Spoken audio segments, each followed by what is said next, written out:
Yoo yaara fuunee ashama hordoftootaa fi kabajamtoota jiru miidiyaa nageenyi keenya bakka jirtanitti isin haa qabu isin jenna. Odeeffannoo keenya guyyaadhaan biragaan qindeessinee qabannee isiniif dhihannee jira. Odeeffannoo keenya keessaa eebba kitaaba Jawaar Muhammad Ameerikaatti gaggeeffamuuf ta'u bilisignaan akka hin milkoofneef goonee jira jechuudhaan kan dubbataa jirtu. Rakkoon isaan uuman maalii dhuguma akka hin milkoofne godhaniira immoo hin goone rakkoon isaan uuman hoo maalidha kan jedhus qindeessinee qabannee isiniif dhihannee jira. Kan biraa immoo godina Booranaa aanaa Mooyyaleetti fincilli kahee jira. Fincilli sun fincila akkamiiti waan odeeffannee qabna isas odeeffannoo guutuu kan isin biraan kennu ta'a. Odeeffannoo keenya biraatiin Shimallis Abdiisaa fi Biraanuu Juullaa maal wal godhanii wanti jedhamaa jiru hangam dhugaadha kan jedhu adda baafnee jirra. Waan sanis kan isin biraan kennu ta'a. Waraanni jaal sanyii karaa nagaatiin galee waraana bilisummaa Oromoo bosonatti hafetti dhukaasuu jalqabee jira. Isas odeeffannoo guutuusaa qabannee isiniif dhihannee jirra. Egaa hordoftootaa fi kabajamtoota jiru miidiyaa namoonni jiru miidiyaadhaaf haaraa taatan yookaan sabskiraayibii godheen sabskiraayib gochuudhaan maatii jiru miidiyaa akka taatan isin jenna. Akkasuma laayik sheer gochuudhaan nu jajjabeessaan dhaamsa keenya gara odeeffannoo keenya guutuutti isin dabarsina. Isin sammatu muraa duraan turan affeerraa keenya.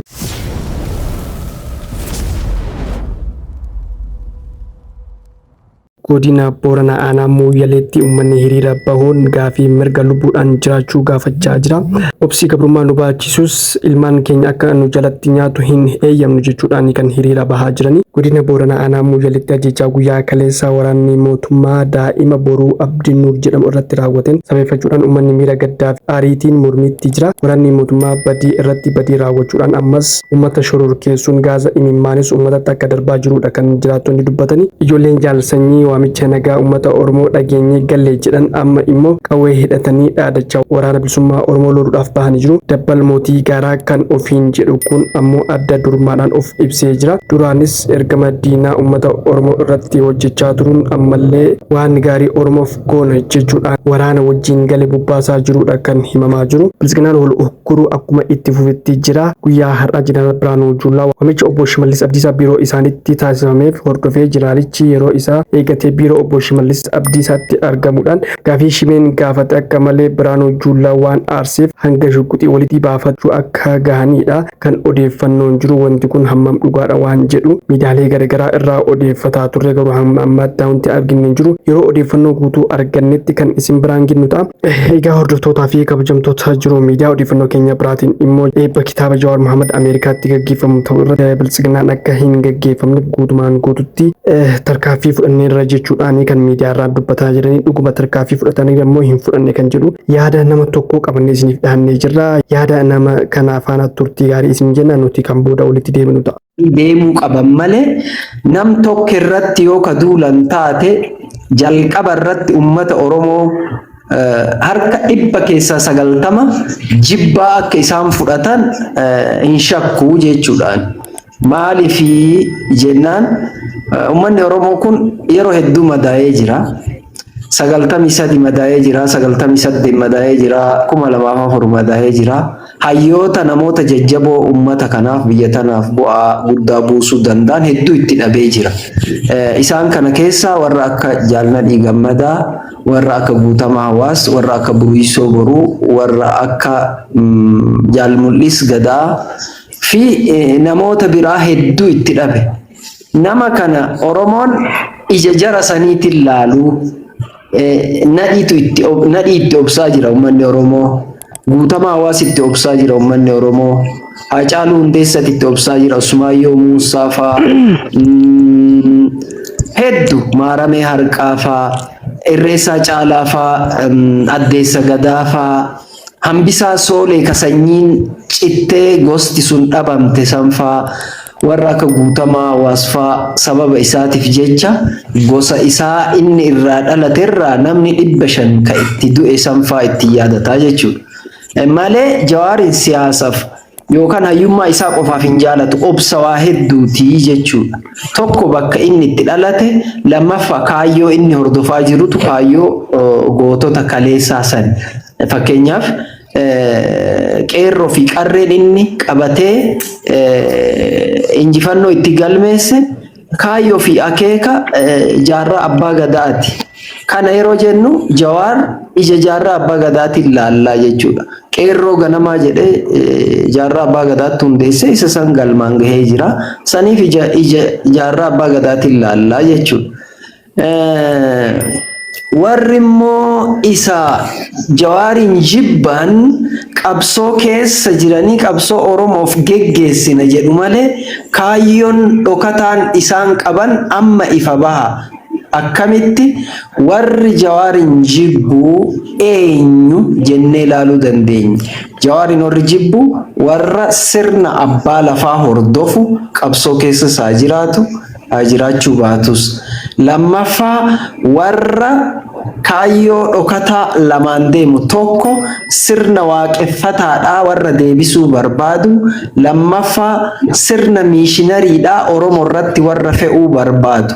Isaan kunniin Oromoota amantii musliimaa qaban guututti jibbanii jechuudha.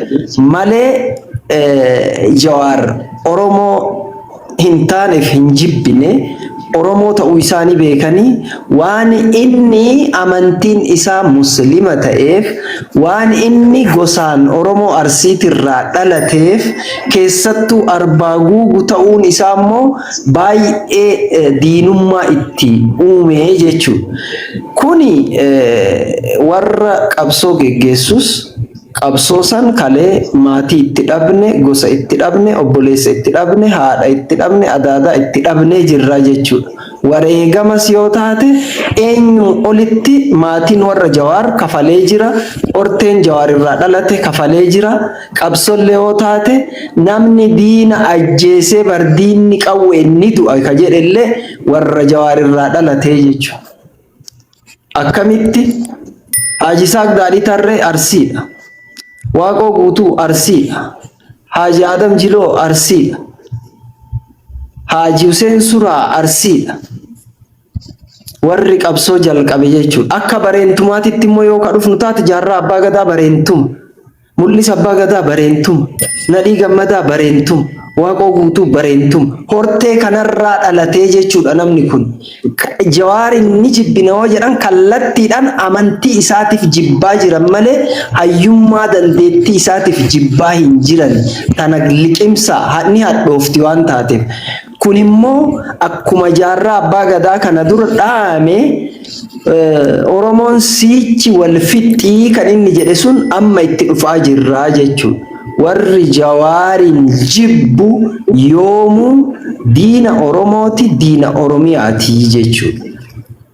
Kanarratti namni irra waliif dabru, namni kanarratti irra waliif dabru hin jiru. Dhugaa walitti himneeti addaan gorraa jechuudha.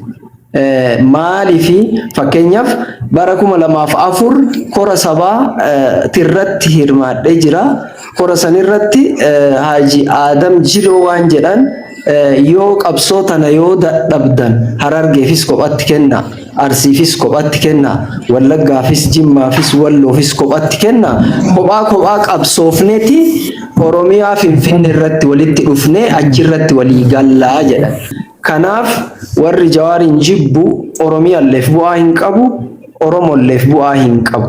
Isaan ka barbaadaa jiran karaa qaxxaamuraan maqaa qabsoo Oromoo dhahachuudhaan aangoo qabachuudha. Fakkeenyaaf fa'aan olii galamee jira. Maali siyaasni akka kubbaati. Diina keetiin yeroo ati itti walii galtu jira. Jawaar immoo ilma Oromooti. Wanni inni jibbamuuf maali? Isaa wajjin walii galuu yoo dadhaban itti dhiisudha. Wanni isa jibbaniif garuu bareentumaa Islaama Arsii ta'uu haasawiin kanaaf isa jibbanii jechuudha. Kanuma xumuradhee jira. Saniifuu inni kun immoo Ameerikaa keessatti ittis wacuu baatan wanni isaan fidan hin jiru. Hujii harkaa qabanuu sirnaan geggeessaa hin jiran. Kun sirna dhablummaadha. Dabballeen isaan leenjisanii ummatatti bobbaasan waa lama qofa beeyti. Tokko mormii beeyti, lammaffaa seenaa hin beeytu, seera dhaabaa hin beeytu, keeyyata waraanaa hin beeytu, keeyyata maadhee hin beeytu, keeyyata kaadhimamaadhaa hin beeytu jechuudha. Wanni isaan beekan maali? Nama arrabsu, goggogaa jechuudha. Siyaasa goggogaadha kun. Kanaaf Jawaarin abbaan fedhellee arrabsu, abbaan fedhellee jaalatu, abbaan fedhellee jibbu isa rabbitu waliin deemaa jira waan ta'eef namni rabbi waliin deemaa jiru namni immoo gad deebisuu hin danda'u.